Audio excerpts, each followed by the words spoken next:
Okay, so in the last video I asked you to go ahead and add in your own nuts and bolts wherever you think they should go, and I've done just that, so let me quickly show you. So I added in some here on the side, just some simple cylindrical kind of bolts, added some up here as well, as you can see, and I added a bunch to the scope up here and a few little ones on the top. You can just see just the difference is really big, even though the details are really small. So I'd love to see what you guys came up with if you guys just want to post in the discussions below, assuming you're watching this on Udemy. If not, you can just tag me on Instagram or send me a Twitter message. I'd really love to see what you have come up with here. Anyways, let's go ahead and continue on. We're going to work on the trigger now. So what I want to do first of all is to take this piece right here and let's add a subsurf to it. I'm going to add 2 subdivision levels, so control 2. I'm going to also turn off auto smoothing. With subsurf we generally don't use auto smooth. What we'll go ahead and do is add in some proximity loops here. Now you might have had the solidify modifier applied. Make sure you apply that, or you can leave it on for now. I just applied mine. We're going to scale this on the Y and kind of tighten this up. So interesting, what's happening here? Oh, it's because I did a second recording. This is my second time recording it, so I must have forgotten to reset things. Anyways, Control R, add in maybe 2 here. We can scale on the Y axis. Whoops. You know, pull it to, that was a little bit too far, pull it to about here. Maybe add in a loop cut there to kind of hold it. And then what I also like to do is, you know, actually, let's add 2 right here. And then we're just going to add in some proximity loops to kind of hold the edges. You could also bevel the corner edges if you like. It does the same exact thing. I'm just going to drop in with Control R instead. So there we go. Now we have a nice subsurf. And the reason I'm using subsurf here is because I want to use the trigger, or start modeling the trigger from this piece, and then we'll eventually move it up a little bit so that way there's room for it to, you know, pull back like you might actually have in a real weapon. So what I'm going to do is add in maybe 2 loops here. I'm going to add in a loop here. Let's scale it on the Z-axis to 0 to flatten it. Double tap G to move that up. Make sure it's flattened. Let's go ahead and move something down here. And what I'm going to do is just go ahead and extrude out, maybe add in another loop cut here. And all I'm going to really try to do is just get something that kind of resembles a trigger. So, you know, move this out here this way. Move these 2 out a little bit.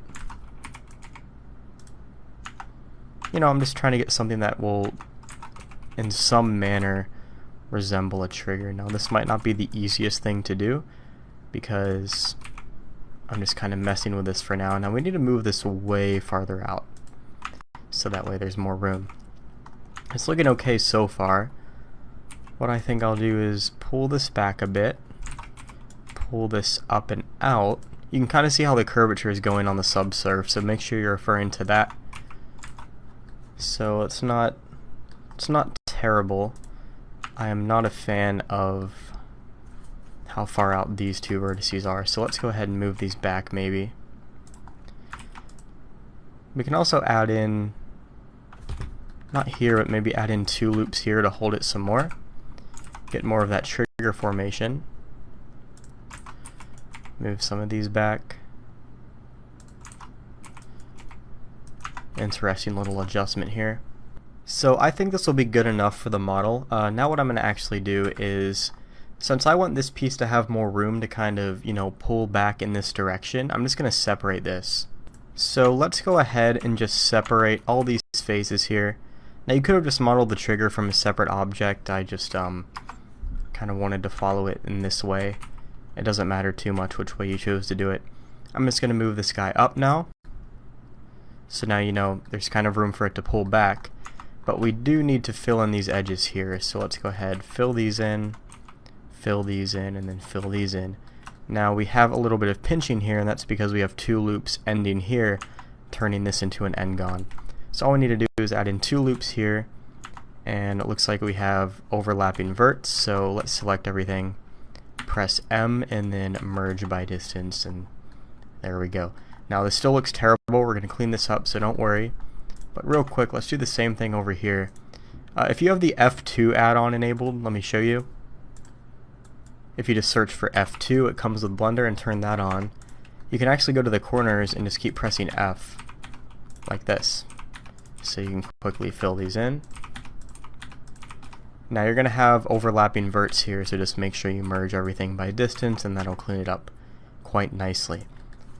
Okay, as for the rest of this, what I would like to do is go ahead and select all those faces, E to extrude, right click to cancel. Let's scale on the Y axis a bit, and then extrude forward. So now you can kind of see what we have going on here. Now we kind of have a trigger of some sort. And since we're not going to really see the top, we can actually just delete out the top faces and just let Blender naturally hold everything in that direction. So we have something like this. Now if you want to harden everything up and make it a little bit more consistent, you can drop loop cuts wherever you think they would be applicable. So maybe I'll add in one holding loop here. I'm not sure what looks better. I actually like the roundedness to it, so I'm going to leave it how it was. Over here you could flatten this more on the side if that's what you're going for. I don't want that, or you could, add a loop down here if you wanted that, but I don't want to do any sort of changes in that direction, so I'm going to leave it. So now you have a few different options. One is to union this piece to this one and let the bevel pick up around here. The other option is to basically just leave it intersected like this, which is probably a better option given that we're not going to have any renders from this position to really show that. Issue with unioning this and letting the bevel pick up is with sub D on here, it has a lot of geo, as you can see, whereas with this piece it has very little, so there's going to be a lot of shading errors to clean up, and it's just not going to be as easy. So I mean, if you want to, you can go in here and union it like this, and move the boolean above here and clean up whatever shading errors there are. It's just going to be a lot of geo you're going to have to run through here and connect up if you really want it to get clean. I don't think it is worth your time bothering with that because the result is going to be iffy, simply because of the amount of geo we have in this trigger here. And we can't really drop the geo on it either, because then it's going to get really blocky and not look very good. Now for a game asset, this might be a better option, just leaving it at a lower resolution and blocky. But in this specific case for a concept render, I think this is more than enough. But just for the sake of the video and for those that are interested, I'll show you what I would do if I were to approach the bevel strategy on this one. Of course you could have tried to extrude a trigger out of this piece, added in some loops here, and then kind of extruded out your own trigger, perhaps like this or something, and made your own design. Just not going to be as clean.